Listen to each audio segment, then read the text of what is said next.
What's up, everybody? Welcome to the DFS show. I'm Joel Worth. That is the man, Johnny freaking Fantasy. Johnny, how you doing, buddy? I'm great, Joel. Good to be back for another week with you. Let's talk some DFS, baby. Yeah, it is week 4. Week 3, brutal, man. Just brutal. We were talking before the show. I got my teeth kicked in by that. Well, I got my teeth kicked in by the Packers losing to the Browns. And then I was kind of angered, kind of enraged by that, and was doing some stuff around the house instead of watching the late games. And I just logged into Twitter real quick and see what was going on, and saw that CeeDee Lamb suffered a high ankle sprain because he was put in at running back by the apparently all-knowing coach Brian Schottenheimer for some reason. So yeah, that just wasn't my day, buddy. Was not my day at all. So yeah. We're ready to move on to week 4. But before we do, real quick, I want to talk about, before we get started, I want to talk about process versus results in cash games. So like we said last game, cash games, if you're new to DFS, cash games is anything where it's 50-50s, head-to-heads, anything where you don't need to beat everyone else. You just need to beat a certain number of players in the pool to cash. And there's no real difference between the top cash and the min cash. It's all the same. In cash games, you just want to pick the pool of players, a core group of players with the highest projected volume to price ratio, right? And so there's a very small group of players. There shouldn't be a ton of players that you want. You don't care about exposures. You don't care about any of that stuff. That's for tournaments. So there will be some people who say you should have one cash game lineup and that should be it. And you should use that and enter that in all you can. I don't go that far. It should be very similar. Like all your cash games should be very similar, right? You should have, like I said, core group of 5-6 players that you're kind of building your cash game lineups around. So when that happens, like I did, like last week, I had good lineups, right? It was all the guys that we talked about, they hit. Like JSN was a hit. Jordan Mason was a hit. Marcus Mariota was a hit. They were all smashes. I had really good lineups. They were all at good prices. So I felt, and I had CeeDee Lamb in all my cash game lineups because I thought he was the best player on the slate. And because the pricing and the players that we liked, we got him into our line. So he was in all my lineups. That makes you susceptible to something like what happens on Sunday. And that's not bad process. That's a bad result. That's bad luck. So it's important to be able to differentiate between bad process and bad luck. I had good process. Even with the 0 from CeeDee Lamb, my cash teams were just below the cash line. So that's okay, right? It's bad luck. It happens. It sucks. I don't expect to. You shouldn't expect to win every week, right? You're going to win 11 weeks, 12 weeks, 13 weeks, maybe if you're lucky out of the 17 weeks, whatever, 18 weeks of the season. I don't really play week 18, but yeah, if you win double digit weeks, you're in good shape. So when this stuff happens, it sucks. But just remember, if you take a 0 and you were so close, you probably had a pretty good process. So just wanted to get that out of the way. Yeah, it is frustrating, but don't lose sight of what's important and just keep grinding. Keep grinding. It'll come. So it sucks. Took it on the chin last week, but we're going to move on and we're going to get back on the horse for week 4. So let's get into week 4. We got an 11 game main slate. We've got 2 Monday night games. We've got a Europe game. So let's talk about the teams that are off the slate this week. Arizona, Minnesota, or Seattle, Arizona, Minnesota, Pittsburgh, Green Bay, Dallas, Miami, the Jets, Cincinnati, Denver. Johnny, if you look at those teams, the thing that sticks out to me most is we're losing 4 defenses I really love to pick on. We're losing 4 bad defenses in the Jets, Dallas, Miami, and Cincinnati. That makes it a tough slate. When you lose that many defenses that you like, first thing I'm doing is I'm looking at matchups and seeing where I can exploit, what matchups I can exploit. You take those 4 defenses off the slate, it's tough. Yeah. I agree with that. So, and we do lose, like we're losing some wide receiver firepower this week. No JSN, our cash game savior. No Marvin Harrison, although he hasn't been that great. No Justin Jefferson. The Green Bay receivers who were all going to be good players, good plays against a Dallas secondary. Really wish that game would have been on the main slate, but it's not. We lose Tyreek Hill. We lose Jalen Waddle. We lose Jamar Chase. We lose T. Higgins. We lose all the Denver, Cortland Sutton. A lot of wide receivers get, and we'll see when we talk about the wide receivers. There's not a lot of high priced receivers this week. So just something to keep in mind that you're going to kind of have to dig. There really isn't any elite receivers. And of course, we lose CeeDee Lamb because he's got a high ankle sprain. Thanks, Brian Schottenheimer. Mm-hmm. So we lose a lot of wide receiver firepower. So you're going to have to dig for wide receiver this week. Only one game total under 40. That's Tennessee at Houston. That game is pretty gross at 39.5. Highest total this week is Indy at the Rams. So that should be a good game. Indy going on the road again. Should be a good game. Indy 3-0 somehow. Daniel Jones having a historic start to the season. I did not see that coming, but all good. Any games or game scripts you want to attack this week? What are you thinking on the games that you like? Yeah, I'll tell you what, I like the running game in Buffalo there. I like the Bills to be up a lot on New Orleans. So, shout out to Josh Allen, shout out to James Cook there. And then also Lions, versus Cleveland. I mean, they're 9.5-point favorites right now. I do expect the Lions to win, but at the same time, I expect these big names, prominent names for the Lions to keep rolling. They have something to prove. Had obviously a nice showing there last week, primetime game versus Baltimore. Did come out with a win, but you know what, Cleveland, we just saw knock off your Packers, unfortunately. So maybe Cleveland can spark it up twice here. I'm doubting that. Like I said, I still believe Lions win, but nonetheless, I still have faith in Jahmyr Gibbs. Still have faith in Amon-Ra St. Brown, and overall, I think that they're going to be running the ball. I do think that David Montgomery. Don't pay the premium on him. He was a little bit inflated last week. I'm not expecting 100+ yards again. But nonetheless, I mean, the Lions, I expect them to be up in the game, but still throwing the ball and not necessarily sitting everybody. And same with the Bills. James Cook and Josh Allen's rushing ability, I really like those two. So two favorites, but that's two games I'm picking on there. Yeah, Detroit scored 90 points in the last 2 weeks, so Yeah. They are hot. We'll see how they. Cleveland defense is legit. I was telling everyone who would listen last week that was a trap game for the Packers, and that Cleveland defense is very good, and they proved it on Sunday. So we will see how that plays out. But yeah, the defense, Detroit offense is absolutely cooking right now. All right, so let's get into the slate. Let's bring up here. All right. We will start with the quarterbacks. We've got 3 elite quarterbacks in the pool. Josh Allen, Lamar Jackson, and Jalen Hurts. You want to pay up for QB this week, or are you comfortable with cheaper options? I'm comfortable with cheaper options straight up. I mean, like I said, I talked about Josh Allen. I like his rushing ability. But for the high price tag, I think there's some cheaper options out there. Starting with Baker Mayfield is the first guy I'm interested. I mean, he's not far down this list. He's not top 3, but he's 4. But for the $1,200 you're saving, I really like Baker Mayfield. And we just saw Philadelphia, have a close one. Good defense, of course, Philly has, but I think Baker Mayfield, even though the fact that they lose Mike Evans, you could be sitting here saying, well, Johnny, I don't agree with that, but I think that they're going to have either be playing from behind or they're definitely not going to be up by a lot. So I think Baker Mayfield's going to have to stay competitive throwing the ball, and he has that rushing ability too. So Baker, even though without Mike Evans, I'm backing him for 6,500. That's on DraftKings. And then Daniel Jones is another guy, kind of like my mid-tier at 5,600. I mean, Daniel Jones, it's a little late on the breakout right now. Here we are in week 4, but he just keeps on rolling. And I know it's a good Rams defense, but again, look what Jalen Hurts finally woke up against the Rams defense. So I do think that Daniel Jones is going to give LA a run for their money. And finally, I'll kind of break it down with the last lowest tier ranking, and that's Joe Flacco at 4,700 versus Detroit. Joe Flacco did not look good. He was playing a good defense against Green Bay. He's going to play another good defense in Detroit. But nonetheless, I just think volume's there. And looking how bad they looked on offense last week, I think they're going to kind of grease the squeaky wheel. So I really like Joe Flacco if I'm bottom tiering it at quarterback. Joel, what you got? I think Baker, I think very interestingly, if you look at Baker here on DK, like he's 6,500 right behind Jalen Hurts. If you go on FanDuel, there's a bit of a gap there. So Hurts is at 85 and Baker's down at 77. Doesn't seem like a lot, but you got Jaden Daniels in there who's probably not going to play as far as we know.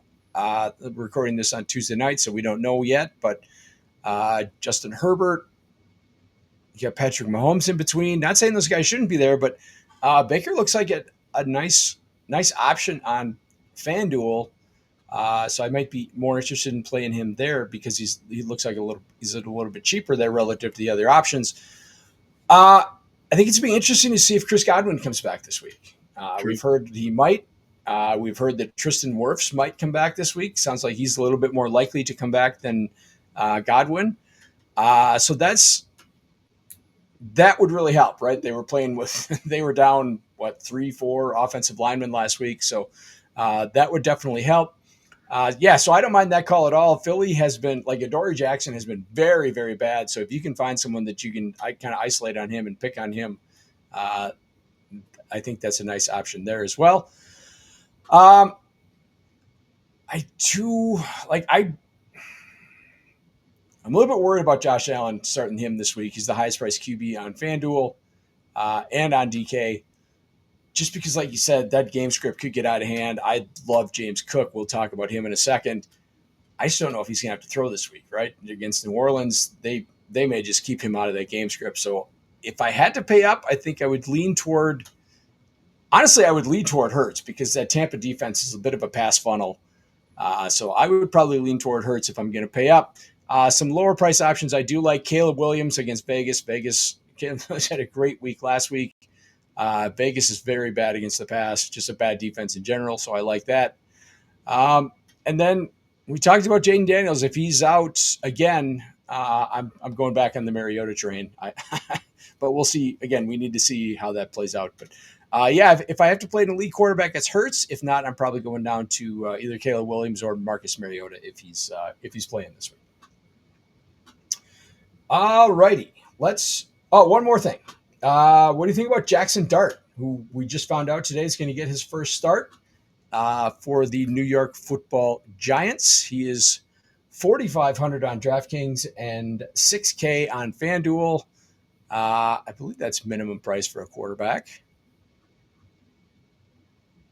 Yeah, so should be. Any tough matchup against the Chargers? Any interest in riding the Dart train this week? I think so. And you know what? I didn't have him written down. I did my research last night, and we didn't get the news that he was going to be the starter for this week at that point. So, knowing that, for even less, $200 less on DraftKings than Joe Flacco was, I'm very interested. Jackson Dart's going to come out. He's going to have something to prove, and I don't expect this game to be, lopsided. If anything, I expect the Giants to be down in this game. So he's going to have to throw, plenty, and there's rushing upside there as well. So Jackson Dart, I think he'll, connect with his number one receiver. With Malik Neighbors, it couldn't get really any worse than it did last week. Obviously, you're not looking for Russell Wilson's stat line. You're looking for a lot more than that. But don't forget, Russell Wilson had that big blow-up game. I believe it was, week 2 for him. So it's not out of the question. And bottom line, the rookie's got something to prove. So I do like him if you're basically throwing darts here for how low it is. Jackson Dart, no pun intended. But I do like him, Joel. Yeah, I think he's very interesting at FanDuel where he's min price. That's definitely something I would be interested in looking into. Again, it's a very tough matchup. That Chargers defense is good, but they've got to go cross country. They've got to go. The game is at New York, so always a bit of a tough spot there. So but definitely interested in FanDuel. Maybe a little bit more than DK, but interested in both. I don't know that I would put him in a cash game lineup, but if you want to play a tournament and hope he kind of spikes something, get some garbage time going, I don't mind that at all. All right, so let's move on to the running back position. CMC at the top on DK. Jonathan Taylor's at the top on FanDuel. So we got a little bit of a split this week. Do you want to talk about the scoring differences a little bit? DraftKings, if you're new to DFS, DraftKings is full PPR, and they have bonuses for 100-yard games, stuff like that, at 300-yard passing games and such. FanDuel is half PPR, so touchdowns are much more important on FanDuel. So I think you can see the kind of the delineation there because Taylor obviously has scored a ton of touchdowns this year. He's got 3 last week. But playing a tough defense in the Rams, CMC has an improved Jacksonville defense, not a pushover that we thought they would be. But it's just interesting that you've got that kind of difference between the two, whereas JT is $200 more expensive than CMC on FanDuel, but CMC is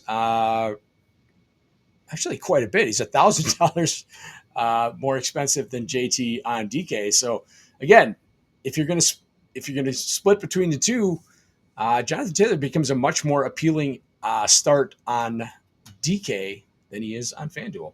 But are you interested in going to the top with either one of these guys? You know what? No, I'm not. Okay. The fact that Philly's defense shut down uh, last week. No, I'm sorry. Saquon Barkley got shut down, so scratch that. I think out of these two, I'm taking McCaffrey. Based on the PPR repertoire and I'm sorry. The Jonathan Taylor. What? No, no, he didn't get shut down. Scratch that for a minute again. But no, yeah. So Christian McCaffrey. I think I'm going with the upside for the passing option. The catches here. I don't think that Christian McCaffrey is going to run all over the Jacksonville's defense. I don't think that's the case, but I think he's going to make his money here with the reception. So I think if I prefer one of those guys at the top, I'm going to go with McCaffrey. I think this is just a tough, brutal matchup for Jonathan Taylor. But my kind of guys, the top tier guy I'd like to push for this week is Saquon Barkley. And Saquon Barkley got shut out basically against the Rams. I believe he had just over 50 rushing yards, not much more than that. And I think that was an outlier. I think Saquon Barkley, if you're looking there saying, Jalen Hurts is going to throw the ball just like he did last game, I don't think that's the case. I don't think game script's going to really call for that. I do think it's expected to be a close game.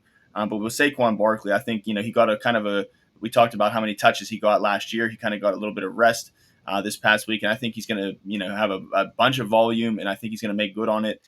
I'm hoping over 100 yards for him. So he's my kind of top tier guy. And then not far down the list, again, James Cook, who I've mentioned before.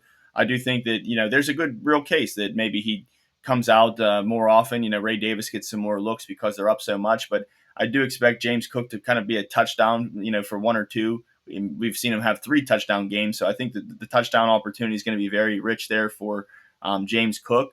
And then some mid to late tier kind of guys. Omarion Hampton from the Chargers now with, of course, Najee Harris, is out the year. And that's not, a huge issue, for it wasn't a huge roadblock in the way for Hampton. I think Hampton was the guy. We all knew that. But in a game where they're playing the Giants, and you'd mentioned, I mean, it's not as cake match as much of a cake matchup as it had, as it is on paper with, the Chargers having to travel across the country. They're away, long plane ride versus the Giants. The Giants have a good defense, but I just feel like game script's going to kind of keep Omarion Hampton able to rush the ball. I think he rushed 19 times last game. I felt like it was a lot more than that. Every time I was watching Red Zone, he was just running the ball, toting the rock. So I think Omarion Hampton kind of got a good taste of success here this past week, and I think that carries over. And you can kind of save, $1,500, $2,000 right there by going to lesser option like Hampton. And then finally, Quinshon Judkins from the Cleveland Browns. I mean, I'm not saying that he's going to have 150 rushing yards, but I do think there's a good chance for a touchdown there. And I think their main goal in the running game is just to give him the rock. We saw they were down in the game, and really Dylan Sampson was a non-factor. So I thought maybe if Cleveland was down that they were going to get Sampson more involved. That wasn't really the case. We'll see if that sticks. But I do expect Cleveland to be down versus Detroit, but still. While they can, or even if they are down in the game, I still expect them to find out what they have in Judkins, and as long as the game's even or close, I expect Judkins to be the focal point of the offense. Yeah, Detroit obviously very good against the run, a bit of a pass funnel defense is just like Tampa, but they're going to have the rest disadvantage because they played on Monday night. So yeah, I don't mind Judkins there. Did want to talk about James Cook. You mentioned him earlier, 7,100 on DK, 8,500 on FanDuel. The guys we were jamming for cash games last week, Ken Walker, Jordan Mason, again, they're all off the slate. So I think he's my favorite cash game play this week. If you look at his volume the last couple of weeks, it's been there. He's got 40 rushing attempts the last 2 weeks, plus 4 targets. So he is very much their offense in a game that should, it's the game script. What are they? 16-point favorites, I think. I saw earlier today. I think it's just a massive line. Let me see if I can pull that up. You talking about Detroit? No, it's the No, Saints. 16 and a half. 16 and Buffalo. a half. Yeah, so it's 17 right now. Yeah, 16 and a half, 17 right now, with an over under of 47 and a half. So yeah, they're massive favorites. Should be a game script that is just the reason I didn't like Josh Allen is the reason I do like James Cook. It's a game script that absolutely should lend itself to him getting a lot of volume and a lot of just clock salting away. Uh, I'm not super worried about Ray Davis coming in and kind of vulturing that volume. I think we've seen that they want to feed James Cook and they're heavily involving him in the offense. So kind of my favorite cash game play of the week is James Cook. And not super worried that he's going to get vultured at the end. I'm not going to play. I'm not going to play scared. And then you mentioned Omarion Hampton, 5,900 on DK, 7K on FanDuel. He did get 19 touches last week, or 19 attempts, so that's a very good workload. Again, a game that they're favored in, so should be a good game script for him. Nice mid-tier option, and I'm going to go down a little bit from there. Even in that same game in Camp Scatterbo, I don't think they're going to be able to run, but with Tyrone Tracy out, like he's going to be a full-time back. He should be a full-time passing down back. So I think he can get some volume out of the backfield in the passing game with Jackson Dart in there.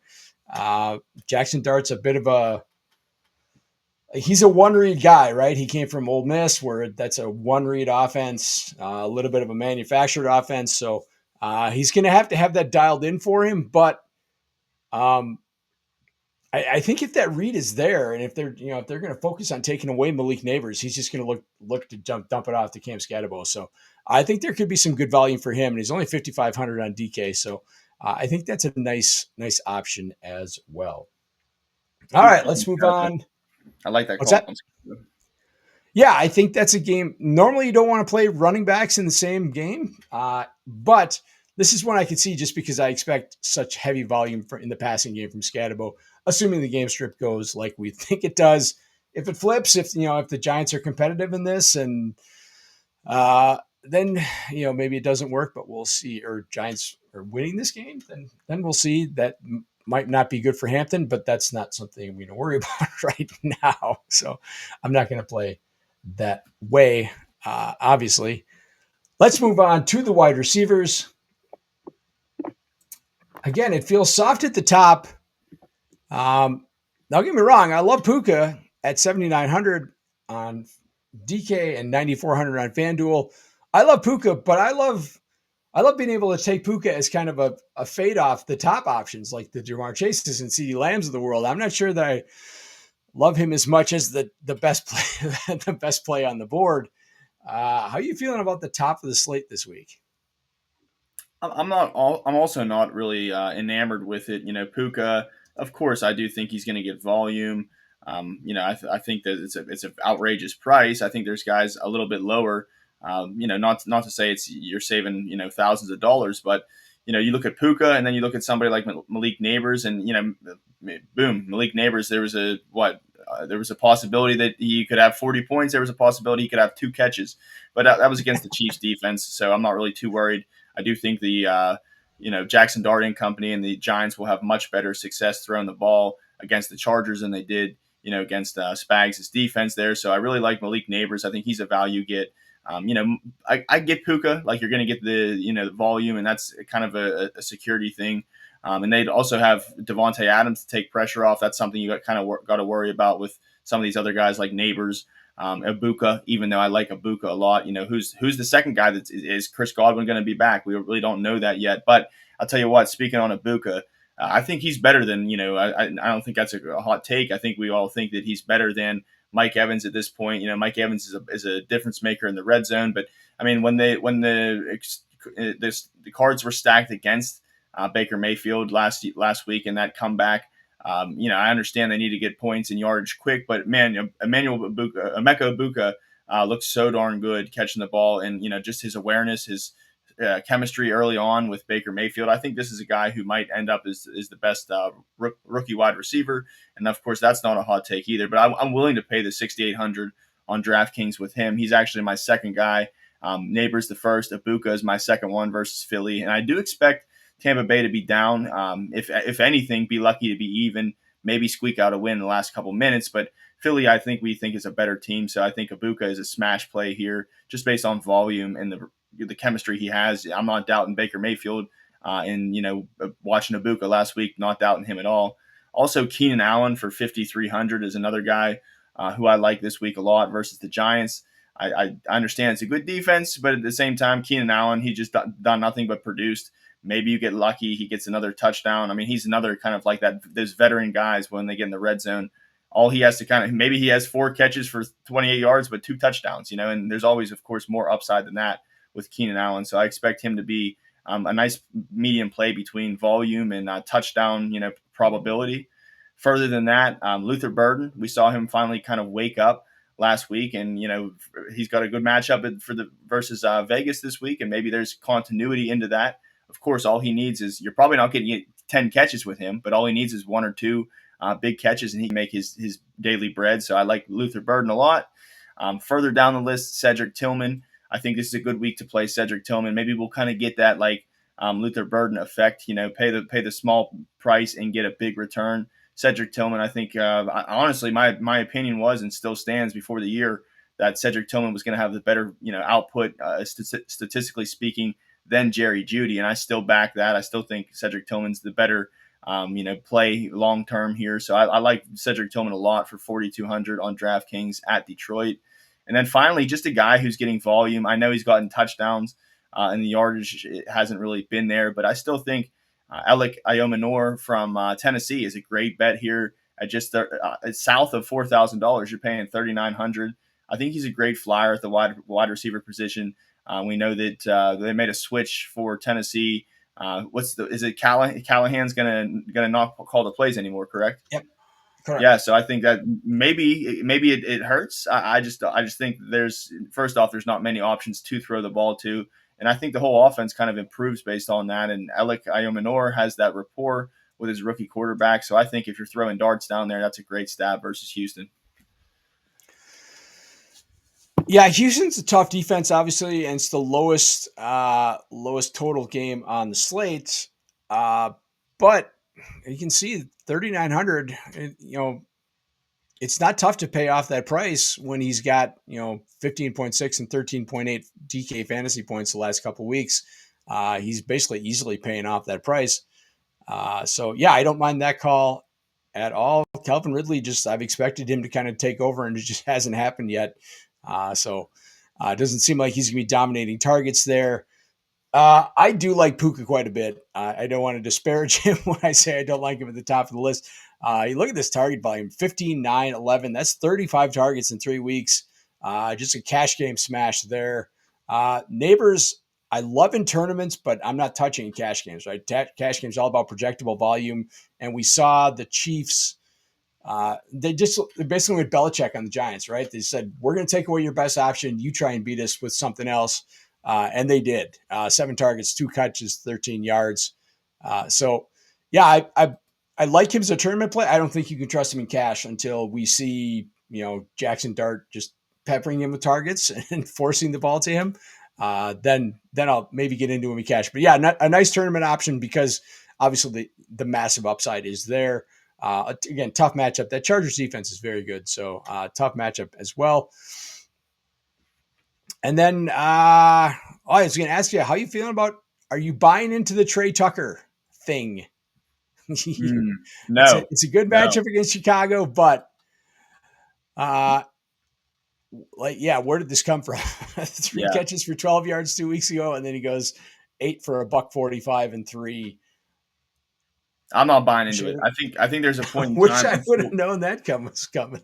I'm still waiting for it, and I do think down the road, maybe it's this week, Dante Thornton, the rookie, gets involved there. I think he's a huge sleeper. I mean, he's put up biscuits and, or I shouldn't say biscuits, but little to nothing. But I think there's going to be a week where, and of course, we're going to be probably on the reactive side more so than the proactive side with that. But I'm not trusting Trey Tucker here. I think it was a fluke. I think, don't put on your blinders and look in the past. Maybe he gets a touchdown. That's one thing, and that's always a possibility. He's a deep kind of play guy. So again, like Luther Burden, somebody who doesn't need a bunch of volume to make good, especially the price he is. But at the same time, I'm just kind of waiting for Thornton to pop out, and they still have Myers, they still have Brock Bowers. So no, I'm not buying the Trey Tucker. Are you? I'm not. I just think it's kind of interesting that he and Burden are in the same game as two guys who had done nothing and then just exploded last week. True. Probably could have won a Millie Maker if you would have had a lineup with with Burden and Trey Tucker in it. But yeah, like you said, it's you can't be reactive with those guys. You got to be proactive, and uh, it's hard to be proactive when it just comes out of nowhere like that. That's not usually what we're looking for. So yeah, but Roma Dunze, again, I'm going back to that. Well, didn't have a great game against Dallas, even though Caleb did, but still 3 catches for 62, 15 fantasy points. Got to score a touchdown, so not bad. He was fine in cash. Uh, I'm that Raiders defense is pretty bad. I'm fine going back there, and then Davante Adams. I don't mind if you want to do like a Stafford double with Davante Adams and Puka. I think you can do that. Again, 8 targets last week. Not super efficient, only 3 catches, but had the touchdown against a very strong Philly defense. The Philly defense, I think, is just probably much better than a Colts defense. It's going to be traveling west. So if you want to do a Stafford Puka Adams double, I don't mind that at all. I could see that. I could see that working in frankly cash and tournaments. I could see that. I could see that going off this week. I like that. All right, let's move on. Yeah, a lot of wide receiver options, but they all feel Strolly because there's no Justin Jefferson, there's no Jamar Chase, there's no CeeDee Lamb, there's none of those guys that we're used to seeing at the top of the slate. So an interesting week at the wide receiver position. Let's move on to tight end. It's Brock Bowers for me, and then man, it gets gross after that. Tight end is just awful this week as far as I'm concerned. How are you feeling about the position? I'm with you. I like Brock Bowers a lot, 5,800 on DraftKings. Next guy I'm going to is Tyler Warren. I'll probably be talking about him every week. I love him. I think he's a good matchup, middle of the road matchup against tight ends versus the Rams. Good defense, but their defense bread and butter is kind of in the defensive front and the defensive back. I mean, I like Nate Lamon a lot, but these linebackers aren't really great coverage linebackers, so I do think Tyler Warren's in a great spot. I think we kind of saw his floor last week, and we really haven't seen his upside, his ceiling yet. So I still like Warren a lot. Very safe, bankability when it comes to target share. So I'm all in on Tyler Warren still. And I'm kind of happy that he didn't have a big blow up game yet. He's had solid games the first 2, but last week kind of regressed. So maybe that keeps the price tag in check there. I'm just all wheels up on Tyler Warren for this price. And then if we go a little bit later, I do like Juwan Johnson, even though it's the number 1 ranked defense against tight ends in Buffalo. I do expect them obviously to be throwing the ball. Obviously the Buffalo's a great defense, but at the same time they lose Matt Milano. They have Dorian Williams. They have Terrell Bernard there in the middle of the defense there, and I do think that it's a playable, solid linebacking core. But I think that just volume is going to be there for Juwan Johnson. I know we saw that. Stoll kind of get a couple catches there last week and a touchdown, but I'm going to return to form here for the middle tier road you're playing. Like you said, the top of the tight ends isn't juicy, and then we're talking about mid to late now. And another guy, 2 guys I other want to talk about is Fannin Jr. I like this guy a lot. He's got a great matchup versus Detroit. When it comes to yards allowed against the tight end position. So I think Harold Fannin's really a smash play. Versus Detroit, from catching balls from Joe Flacco. I expect them to be down in the game. And I think Harold Fannin, we have seen some target share consistency, but I don't think we've really seen that, besides week 1, that really big blow up ceiling game for him. And it could be this week versus the Detroit Lions. So I like Fannin a lot. And then finally, if I'm going even deeper into the well, and this is kind of like how I kind of play fantasy in general too. Like sometimes you kind of stream the position. And if that's what you're into, you want to spend the money elsewhere. You want to get those Pukas, James Cooks, maybe Brenton Strange, against the San Francisco 49ers.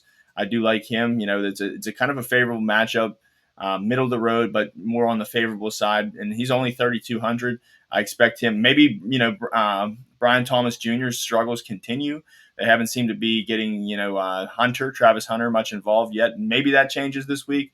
But at the same time, I think Brenton Strange is somebody who, when you're looking at guys down here, Dalton Schultz and Cade Ottens, I think he offers more of a good chemistry with Trevor Lawrence and more room for upside as far as the target share as some of these other late round tight ends. So those are my guys at tight end. I don't mind the Strange call at all. They're going to be without Dyami Brown, so they're going to need a third or second option. I mean, Travis Hunter just hasn't really been involved in the offense as much as we expected, so don't mind that at all. And typically, I don't like tight ends going against San Francisco just because Fred Warner is so effing good at everything he does. But they give a touchdown to Trey McBride last week, so obviously not that difficult a matchup. Bowers, again, if I'm paying up, it's Bowers and Bowers only. He doesn't look like he's 100%, but I think he's probably got to be getting close by now. And he just needs. He's got a great matchup. I think he just needs a touchdown to score, to kind of get himself going and get into the trustable tight end range. I can't get there with Travis Kelce. Like, I'm done with him. If you're starting him in DFS, I don't think we can help you, dude. I don't. You're living in the past. Don't get me wrong. I love Travis Kelce as a player. He's one of my favorites of all time.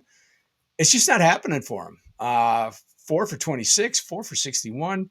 2 for 47, did score that touchdown in Brazil, but there's no yak. There's, the only way he's going to score a touchdown is if he catches the ball in the end zone. So I just don't know how, if you're paying up for a tight end, you might as well just go all the way to Bowers, or like you said, go to Tyler Warren and wait for the breakout.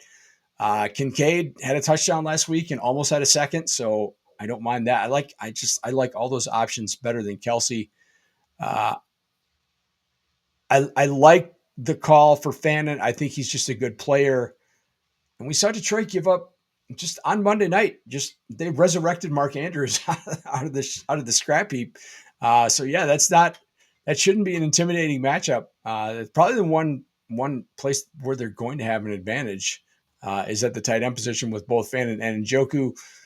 Yeah, could they split that? Sure, but. So you're probably going to have to pick one, and you're going to have to pick a lane with those guys. But yeah, I think that's probably a pretty good matchup to exploit.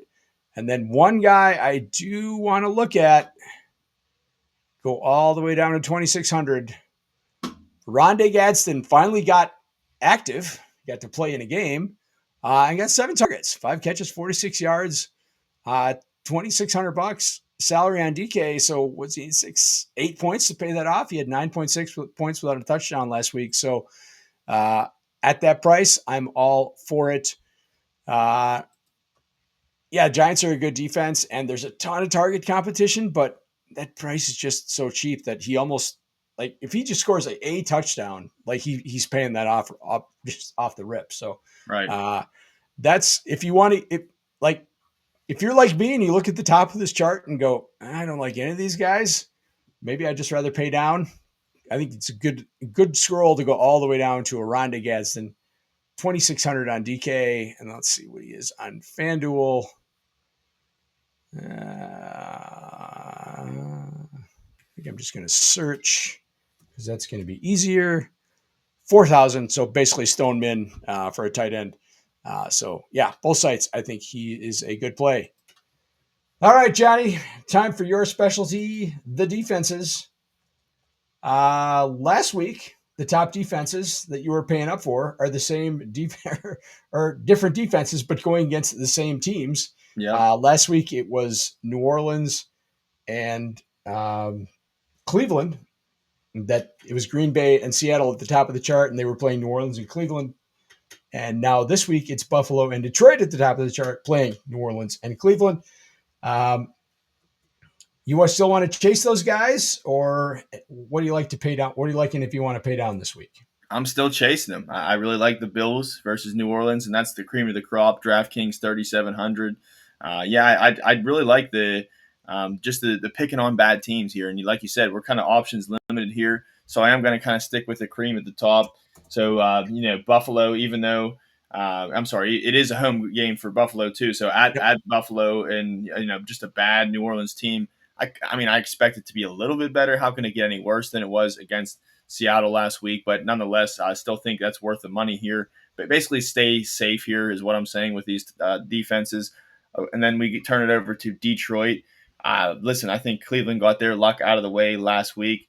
I do expect that there to be touchdowns scored from Joe Flacco and company. I expect them to be throwing the ball a lot, but when it comes to points total, they are still 9.5 favorites. The Lions are over Cleveland, so for just $200 less, that's a fine option there. And then finally, for me, is New England versus Carolina. I'll take the New England's defense that last week that looked decent. There was Robert Spillane finally showed up last week versus the Steelers, and I do think that this is just a great matchup again versus Carolina.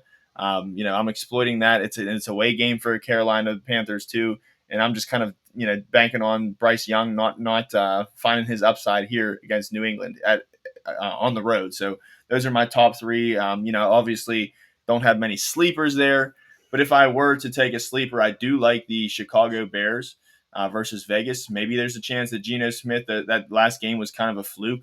I know the Washington's defense was good too, but I still like the Bears defense, man. They got a bunch of great players there. And to me, Geno Smith at this point, I don't think he really is what he was in Seattle. At least I'll take my odds on it this week. And you're kind of saving $200-300 right there. So maybe if you're looking for a lower tier, I think Chicago is a good play. But other than that, really don't like much else. How about you, Joel?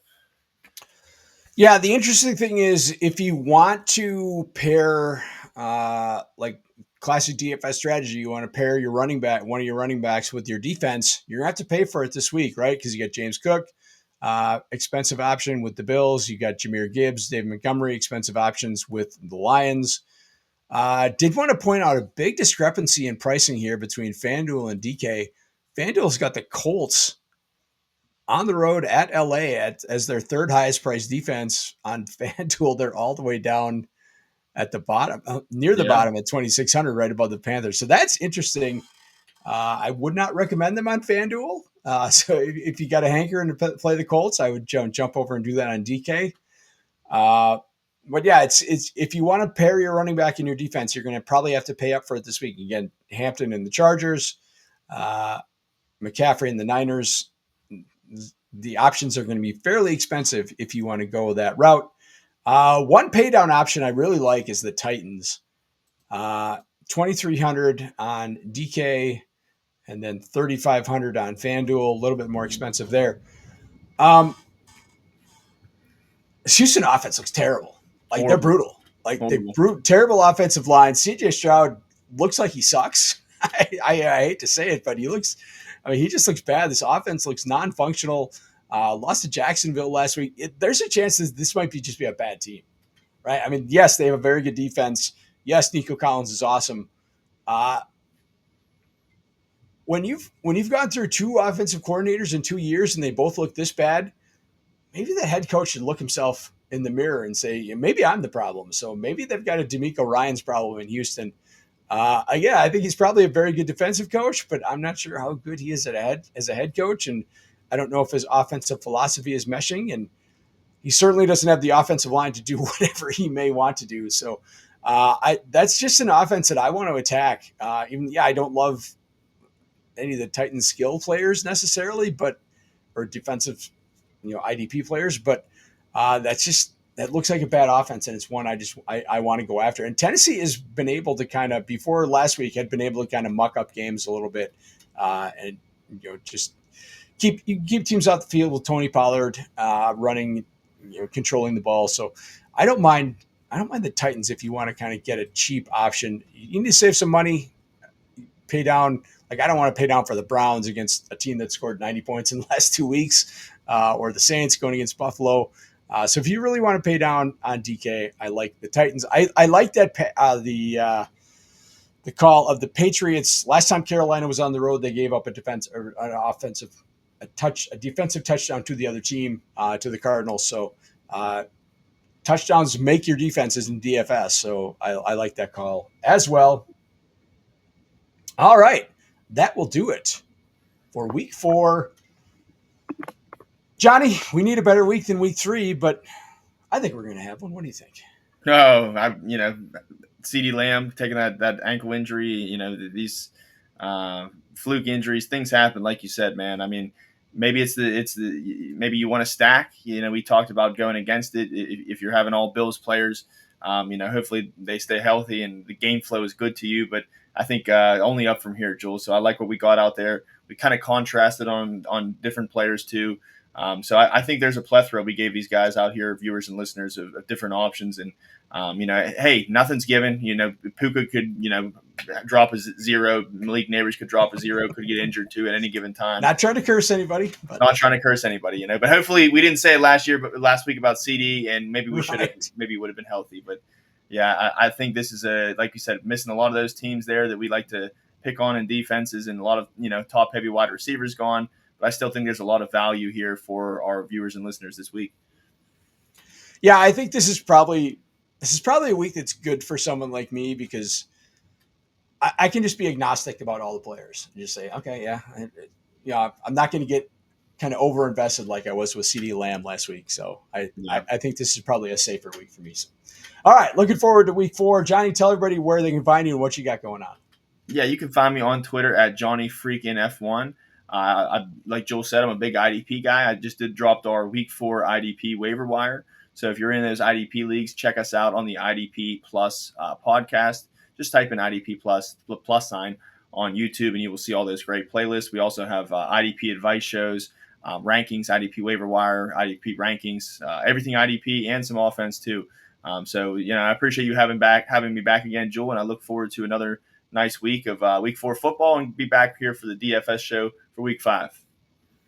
The best IDP advice in the business. Johnny, Axe, Ricky, those guys kill it every week on IDP Plus.